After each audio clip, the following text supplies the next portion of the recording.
नमस्कार दोस्तों, एक बार फिर से आप लोगों का बहुत बहुत स्वागत है। आज का ये सेशन आप लोगों के लिए काफी इंटरेस्टिंग रहने वाला है। आज हम बात करेंगे top 10 current affairs based on 22 मार्च। सबसे पहली न्यूज यहाँ पर आ चुकी है आपके और मेरे साथ हमारी स्क्रीन पर। तो बेसिकली ये न्यूज आपकी फाइनेंशियल अवेयरनेस और बैंकिंग अवेयरनेस के पॉइंट ऑफ व्यू से काफी इंपॉर्टेंट होने वाली है। RCB, that is Royal Challengers Bangalore, ropes in Equitas Small Finance Bank as banking partner for 2023 T20 season. तो यहाँ पर बहुत बड़ी अपडेट है, स्पोर्ट्स से रिलेटेड भी क्वेश्चन बन सकता है। तो Indian Premier League team Royal Challengers Bangalore partnering with Equitas small finance bank as their banking partner for IPL 2023 session. This partnership means that Equitas Small Finance Bank will provide a range of banking services to RCB, including salary accounts, forex, and other related financial services. Right? तो यहाँ पर ध्यान रखना कि royal Challengers Bangalore RCB की team के साथ यहाँ पर पार्टनरशिप हुआ है। किसका? आपका इक्विटास स्मॉल फाइनेंस बैंक का। हर तरीके की सुविधाएं, बैंकिंग सुविधाएं यहाँ पर प्लेयर्स को दी जाएगी, चाहे सैलरी अकाउंट कह लो, चाहे फॉरेक्स कार्ड कह लो। फॉरेक्स कार्ड आपको पता है क्या होता है? एक बेसिकली एक प्लास्टिक कार्ड होता है जो आप फॉरेन में जाकर जिसे यूज कर सकते हैं ऑन दैट पर्टिकुलर करेंसी में जहां पे भी आप जा रहे हैं। ठीक है, तो हर तरीके की बैंकिंग सर्विसेज यहाँ पर प्रोवाइड की जाएगी। क्वेश्चन कैसे बन सकता है? Which IPL team partnering with the Equitas small finance bank as a banking partner for the IPL 2023 season?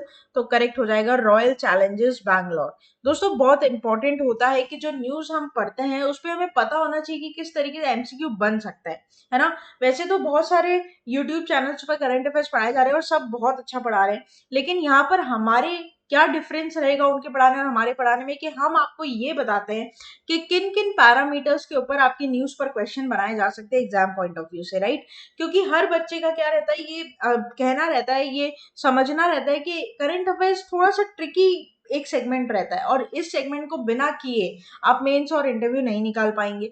तो यहाँ पर यही हम कोशिश करते हैं कि किस तरीके से आपके लिए नैरो डाउन कर दे, आपके लिए इजी कर दे। आगे बात करते हैं न्यूज नंबर 2 के ऊपर। RBI has allowed banks for 18 countries to trade in rupee, government in Rajya Sabha. Right? तो यहाँ पर RBI ने अलाउ किया 18 कंट्रियों को कि वो रुपी में ट्रेड कर सकते हैं। दोस्तों, ऐसा भी होता है, मैं बता दूं आपको कि जैसे मान लीजिए इंडिया और रशिया के बीच में, या फिर रशिया तो नहीं लेते हैं, इंडिया और मान लीजिए कि आप मान लीजिए कि कोई भी दूसरी कंट्री आप ले लीजिए, जैसे मान लीजिए श्रीलंका ले लीजिए। ठीक है, इंडिया और श्रीलंका के बीच में डॉलर में ट्रेड हो रहा है, मान लीजिए एग्जांपल ले लीजिए।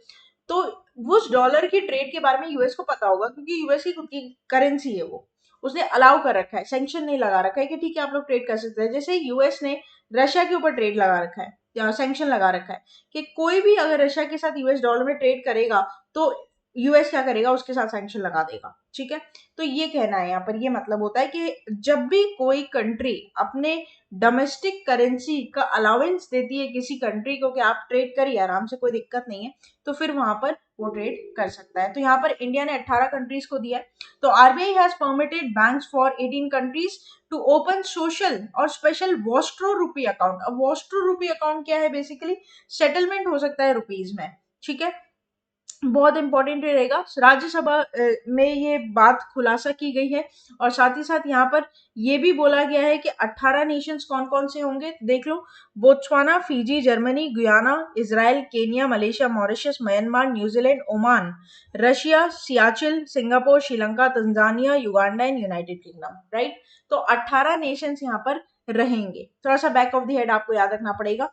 तो how many countries have been given permission by the RBI to trade in rupees recently? तो करेक्ट हो जाएगा आपका 18।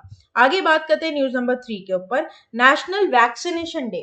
ठीक है, नेशनल वैक्सीनेशन डे, जिसको पोलियो रविवार भी कहा है, मार्च 16 को यहाँ पर देखा गया, ऑब्जर्व किया गया है। बेसिकली इस दिन को मनाया जाता है to raise the awareness and promote vaccination against polio.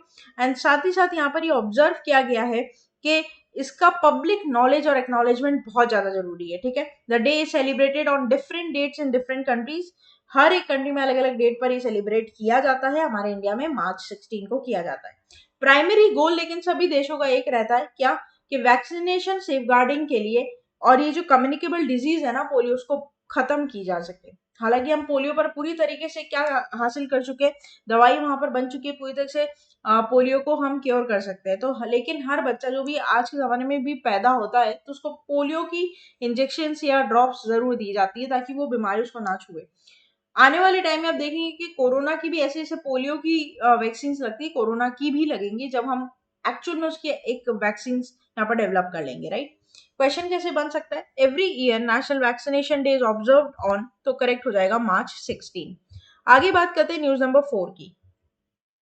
तो ब्यूरो ऑफ इंडियन स्टैंडर्ड्स, ठीक है, BIS launches learning science via standard series. क्या है ये? तो bureau of Indian standards has launched a learning science via standards initiative to promote science learning among school students. और इसका जो एम है वो ये है कि इससे इम्प्रूव किया जाए स्टूडेंट्स की लर्निंग को साइंस के माध्यम में, और साथ ही साथ एक इंटरेस्ट वहां पर डेवलप किया जाए। क्योंकि क्या होता है कि आजकल अगर हम चीजें एनिमेटेड कर कर पढ़ते हैं ना तो वो बहुत ईजी हो जाता है हमारे लिए समझना, है ना। जैसे कि आप बहुत सारे ऐसे वीडियोस रील्स भी देखते होंगे जहां पर अगर चीज को एनिमेशन के थ्रू समझाया जाए तो वो काफी इजी हो जाता है समझना, है ना। तो उससे जो हमारी क्वालिटी ऑफ एजुकेशन है वो इम्प्रूव हो रही है। और ये सबसे बड़ी बात है कि गवर्नमेंट इसमें एफर्ट ले रही है और सपोर्ट कर रही है इस चीज को, ठीक है।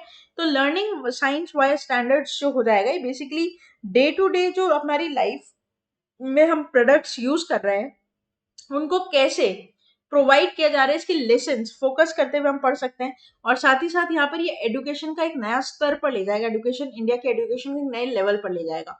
तो ये बहुत अच्छी चीज है दोस्तों कि हम जो साइंस है उसको एक स्टैंडर्ड्स के साथ, एक एनिमेशन के साथ, एक अच्छे एफर्ट्स के साथ यहाँ पर क्या कर रहे हैं, ग्रैब कर रहे हैं, ठीक है। क्वेश्चन कैसे बन सकता है, which among the following has launched the learning science via standard series for students, तो करेक्ट हो जाएगा BIS, राइट। ऑर्गेनाइजेशन का नाम जरूर ध्यान रखिएगा।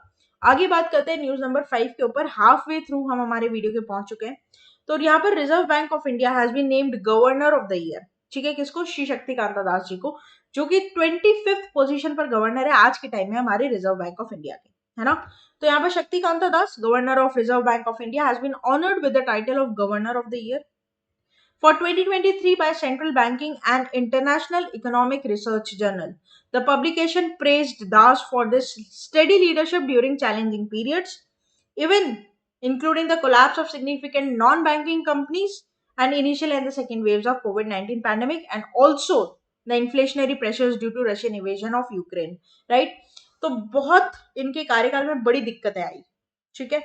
श्री शक्तिकांता दास जी मतलब कोविड भी देखा या सेकेंड वेव भी देखा कोविड का, कई बैंक फेलियर्स भी देखे, NBFC फेलियर्स देखे, कोविड, उसके बाद यहाँ पर आपका रशिया यूक्रेन के वॉर के इन्फ्लेशनरी जो हमारे इंटरनली जो यहाँ पर फर्क पड़ा उससे डोमेस्टिक में इकोनॉमी में, तो वो बहुत इन्होंने यहाँ पर उसे संभाला जिसके लिए इनको गवर्नर ऑफ द ईयर का अवार्ड मिला है, ठीक है।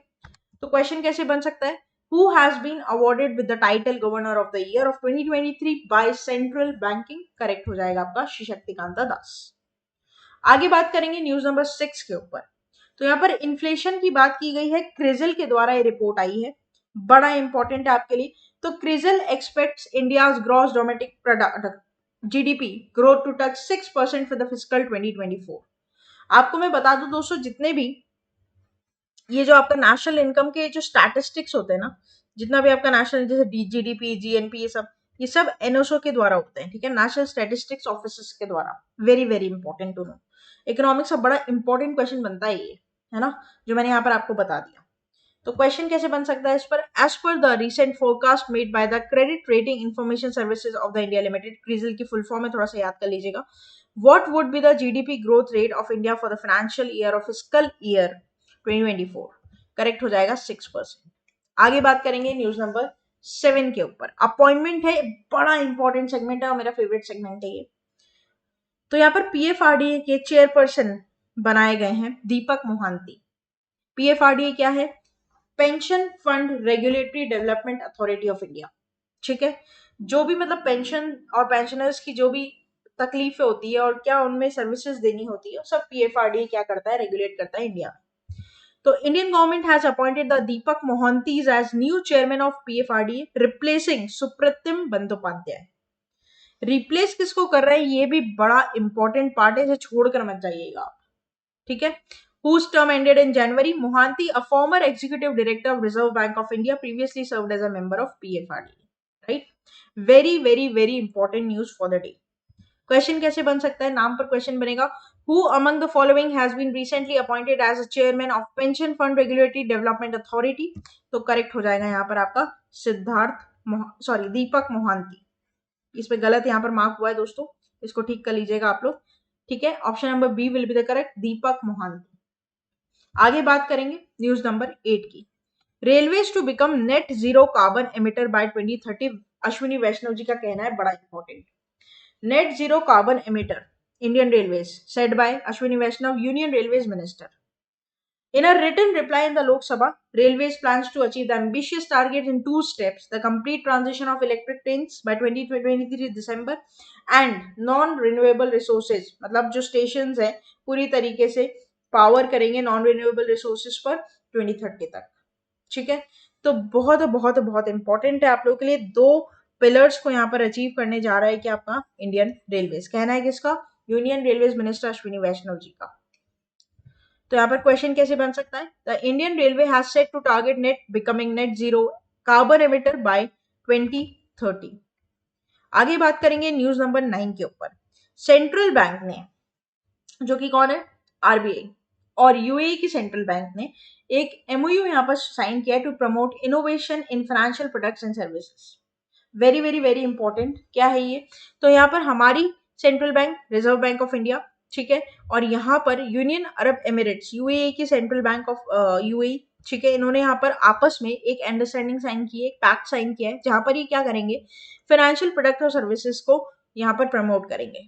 ठीक है, जिससे क्या होगा, हम ये एक्सपेक्ट कर सकते हैं कि जो क्रॉस बॉर्डर टेस्टिंग्स होती है ना, उसमें कॉस्ट रिड्यूस होगी, एफिशिएंसी इंक्रीज होगी और ट्रांजेक्शन जो है वो इकोनॉमिकली अच्छे होंगे, रिलेशंस अच्छे होंगे। ठीक है, और ये जो एमओयू है ये also provide the technical collaboration and knowledge sharing on matters related to fintech and financial products and services, right.